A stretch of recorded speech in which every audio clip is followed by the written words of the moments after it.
nụrụ nwaanyị ya na ya na-abọbata wee bili fa mụọ nwa nke izizi ọbụlụ nwaanyị, fa mụọ nke abụọ ọbụlụ nwaanyị, fa mụọ nwa nke ịtọ ọbụlụ nwaanyị. Ọsị m nne ya na nwunye bido jụba ajụjụ etu esi amụ nwoke ya ọta na jụba jụsịa fa traịkwa ọbụkwalụ nwaanyị. Ọsị m nne fa traịkwa ọzọ ọbụkwalụ nwaanyị. Ọsị m ike kwụlụ ọtọ gwụ ya mmadụ wee sị fa na fanye gap ịghọta na fanyegodu gap fa wee decide ya ka fanye gap. So ha wee nyebe gap. After 2 years 3 years nwunye dị ime ọzọ. Ya na-emekwe ya tinye enyi ewelo ya tinye enyi ewelo ịghọta anyị wepụta withdraw nke a na-eme. So obubi ebusi enyi m onye ọbụla nwa nwoke. Fekene Chukwu ọdụbakwa pịa ọdụkwa ime ọzọ. Fe ebubekwu ebugide ebusi enyi m onye ọbụkwalụ nwa nwoke ya wesị a n'ozuko. Ịghọtara na duto na ọmụgwọ ụmụ nwaanyị arụnne n'ozuko kafa wee nwee ike zụkwuo ofe ọfụma. So ụmụaka niile na-eto maka na ifefa jizi kịta bụ gịnị 5 girls and 2 boys ọkwa ụmụ 7. So ọkwana ya. So along the line arụnwụba nwa ya nwoke dị ọkpali ya na-anwụ ya. So ya ha wee dulie wee gaba ụlọọgwụ wee luo wee treat bie. Anọgide dọkịta si na o nidela ọbara mana before dọkịta si na o nidela ọbara na nwunye na-abala ụlọ na nwunye ya nọgo like 3 days ya wee sị anya na bakia chenji enye ghọta kịta anyị si ụlọ ọrụ bịa sị na nsogbu adọrọ ka aralụ na hospital ụtụtụ ka ọ bịakwa take over ka jebe ọrụ maka na ndị ọzọ nọ n'ụlọ do na nwanne ya nwaanyị bịa na-enetefe anya mana still ụmụaka na-eme ise mama fa ọkweghị ghọtago. So dọkịta wee bịa wee sị na nwa a nidela ọbara. So ọkwanye anya wee sị dọkịta na ọnya bụ papi anya test anya ka o were ọbara.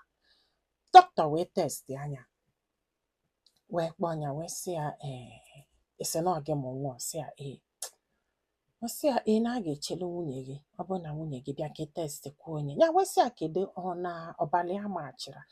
Ọsị ya na ọbara nwa afọ dị iche na ọbara ya nya entirely ịghọta na. So ọsị ya ọsị ya ya ghọtakwa ke ihe ime. Dọkịta wee sị ya na ife ya chọrọ ịgwụ ya ife a na ọ bụrụ ife a na-agwa ofu onye ịghọta mana o nwere ka ọbara ya na ya na-abọsị wee macha atọ. Ya wee sị agwụchimesi na ọ bụrụ ọnwụ ya ọba nkịtị. Ọsị agwụchimesi na ọ bụrụ ọnwụ ya ọba nkịtị. Ya wee sị anya gwụ ya na ọ karịa mma na ọ gwara ya bifo nwunye ya abịa ka amalụ ka a ga-esi wee mee ife a na nwoke ka ya bụ ya biko ya ma elie asị nwoke ibie. O wee sị ya na ọ bụrụ ọnwụ ya. Ọsị m na-etie ebe ya wee yọọ dọkịta wee sị ya biko n'afa mụrụ ụmụ 7 5 bụ nwaanyị ebe ọ bụ nwoke n'afa chere eche wee bịa ka mụọ ụmụ nwoke na abụọ na ya chọọ ka a jee kpọtakwuo nke obere ka o chekiere ya ka amalụ ma onye nwa mụrụ ya. Ya biko ya chọrọ ka nwunye malụ atọ maka na ya ka dọrọ redi ịgbasa famili ya. O wee sị oke ebe idubere dị ịgbasa your family na ọnya nwa ka a ga-eji wee mele gị mana ọ bụ nnọọ ife ga-agbasa family na ya ma ngwa gị na ya agwa gị before your destiny. So ya akwụsị ụgwọ echekọta ọbara wee tile nwatakịrị. So ọkwana ya na dọkịta wee kwụsie ya wee sị nwunye ọ bụrụ na ọ na-abịa echi ya kpọtara ya nke obere ka afọ ya. Nwunye wee na-abịa echi niile kpọtara ya nke obere kpọtasịala ya anya ya na ya na-abụ n'ụlọ ya wee zie mami ya jee ka o gote efe zipụ ezipụ mami ya wee jebe. Dọkịta wee bịa wee mekwala ọbara nwa afọ wee nene ọ bụrụ na ọ bụrụ nke ya. Ụmụ nwoke na-aba afọ nwunye ya mụọlụ ya o nwere nke bụ nke ya. Ọsị m nne ike kwụlụ ọtọ gwụ ya ife a bujisie enyo aka na ụkwụ ya ike kwụlụ ọtọ gwụ ya ya mụrụ ife a ga-eme ya mụrụ ebe a ga-ebido kedu ebe ọ dị ụlọ ka ọnya bido kedu ebe ọ dị ụlọ ka ọnya bido na ife a mụrụ bụ 5 girls ya mụtara nwoke. Ụmụaka na-abụọ kafa bata n'ime ndụ ya ya dụsiala happy ya dụ happy very very happy. Kịta fa bụrụ nke ọ bụkwa anụ na ya sị kịta nwaanyị achọrọ ụmụaka na-abụọ pụọ bie na-ekpodo ụmụ nwaanyị na-ese without their mother. Kedu ka ya si ha sụfa kedu ebe a ga-ebidobe ọ sị m nne na nwunye ya mụrụ ife n'ụwanya na-akọ na mana ọ ma na o nwee ife chenji na ndụ ya. Akwa ịghọtago na ọ ghọta mana ọ mara ife ọ na-amụ imi na ana ka ọ malụ. Ụjọ jie akwa ịghọtago. Ọ nọgide jejụba dọkịta si dọkịta bụ nwere ife ọ gwalụ di ya. Dọkịta kpọọ ya sị ya na nwunye bịakwa na-ajụ ya ajụjụ ya sị ya na o nwere ife ya gwalụ di ya na ọ bụgodu na o nwere ife ya gwalụ di ya ya jee ka ọ jụọ di ya kedu ife ọ dị unu ka ọnya mee. Ọ sị m nne ya na vileji wee jekọọlụ papịa kọsịalụ papịa wee sị ya nwa m ginye taịm ka eche nya eche ginye taịm ka eche nya eche maka na ọ bụgodu na ịnụta nwaanyị ọzọ ị maara ma ị ga-amụ nwoke. Ebe ụmụaka na-abụ ọfụgologo anya na-akpọ gị papa andị na nwunye gị che na ịmara ife ya mere which means na ọ ka na-ezu ya ezu ọ bụ ịghọtago ka ịhapụgodi ya. Ọ sị bụ nne m ike gwụrụ ya na ya mara ife ya ga-eme ọ bụrụ gị kedu ife ị ga-eme. Ị ga-agwa nwunye gị chụọ ya ka ị ga-ahapụ ya zụba ụmụaka fa niile bụrụ nke gị as long as na fa dị healthy.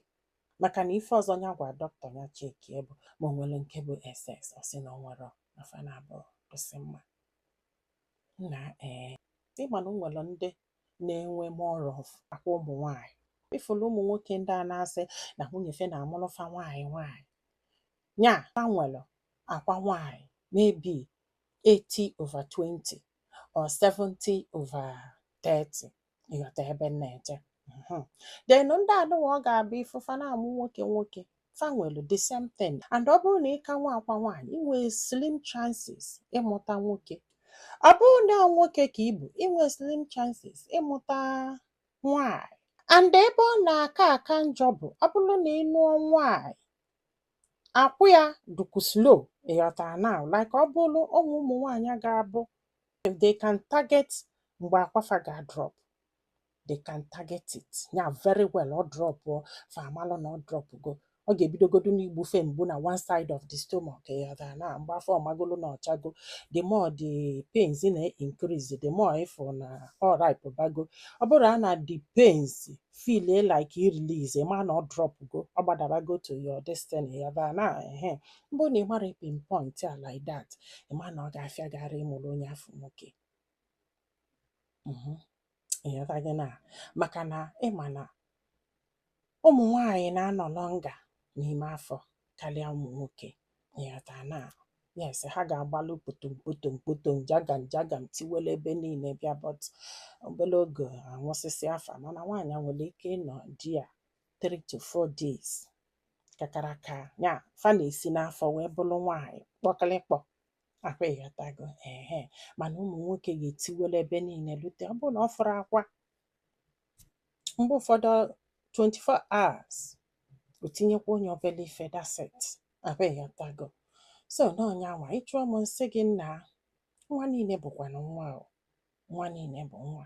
O nwere ndị amụtara at all o nwere ndị mere adopt o nwere ndị afụrọdada anya sef fe nwere ego fe nwere akwa fe afọ ọkwa onye ga-ekunyefe fanọ akwa ịghọtago. Ọ bụrụ na ịgwa nwaanyị a destin na o nwere ike gbasaa unu ọ bụgodu na ọ gbasara unu ga na-ebizi like cat and dog. Ọ bụrụ na ị jụọ m nsị gị as long as na ị chọrọ ikipụ ụmụaka agwala nwunye gị ma ị na-arụkọ na ọ bụrụ unu mee ka a ga-asị na ị marọ ka nwunye gị wee ka na-enyekwe gị exactly ife ọ na-enye gị since ị na-anụ ya. In fact ọ ga na-alọvụ gị mmụọ. Ọ bụrụ na ị chekie ka ọ mụsịrị ụmụaka afọ lọvụ o nwere n'ebe ị nọ ga-adụ mmụọ because ọ ga na-achọ ka o meta ife niile perfect ka ị ghara suspect ka ị ghara ichek ịghọta ebe m na-eje. Ma ị jụọ m sị gị move on with your life move on as it is I'm telling you. Maka na ọ bụrụ na ị nụọ nwaanyị ọzọ you're not sure still. Ọ bụrụ na ị nwere akwa nwoke ị nwere kama na percentage edulo ịghọta na and nwunye gị bụkwa onye amara pinpoint mgbe akwa ya little nwekwa ike ọmara pinpoint mana hormonal imbalance mgbe ụfọdụ na-ejideta ife niile skatasị ịma nghọta ndị na-enwe irregular. Ọ bụrụ na nwunye gị na-enwe irregular destiny nwere ka o si ama ọmasị aka n'imi wee malụ ma be ya tago ike gwụrụ. Jụọ m nsị gị nna m hapụ ihe a. Zụba ụmụ gị na-etefe anya only you and the doctor and your wife ma ife melụnụ. Maka na ọ bụrụ na ikwuo ife a kịta ụwa niile anụ ya, ụwa niile dosi anya nwere uru ọ ga-abala gị. Onye ọbụla na-elezighị anya ka amalụ mgbe ị ga-amụta ya bụ nwoke. Nwaanyị na onye ga-anụ gị after 7 kids. Biko ụmụnne m tinye ọnụ n'okwu a because mụ nwa adịghị ekwu okwu skata. Biko ana m ayọ unu ayọ, anyị adịghị ekwu okwu mgbasa. Biko ịmago na ụfọdụ ụmụ nwaanyị adụ more desperate than ụmụ nwoke, fada enwe ndidi. Ịghọtago? O nwere ebe nwoke na-aka nwaanyị enwe ndidi, nwee ebe nwaanyị na-aka nwoke enwe ndidi. It depends, maka na nwaanyị amụtara nwoke na-efe ile na ya ka agbanyere mgbọrọgwụ na be di ya. Ọ bụla ife tradishọn mere ụmụ nwaanyị. Onye amụtara nwoke ọ dị ka ụwa ya niile agwụsịgo. Onye amụtara nwoke ọ dị ka ọnya ji ịda na mmiri. Onye amụtara nwoke ọ dị ka ọ na ya bụrụ mmadụ, ka ọ na ya tọbe ime, ka ọ na ya amụbe nwa. All these things. Ọ bịaza nwaanyị can go any length iji wee mụta nwoke ka o wee were ọkpụ na-abụkwụlụ be di ya. Ike gwụrụ. Ọ bụrụ na o si na ụmụ nwaanyị abụrụ nwa, all these things kọsịrị ife a. Traditions. Ndị bụ nwa na ndị abụrụ nwa, ndị ga-anọ na ndị ama nọ. Ike gwụrụ. Ndị be anyị, daalụ ka ọ dị n'ụbọchị ọzọ.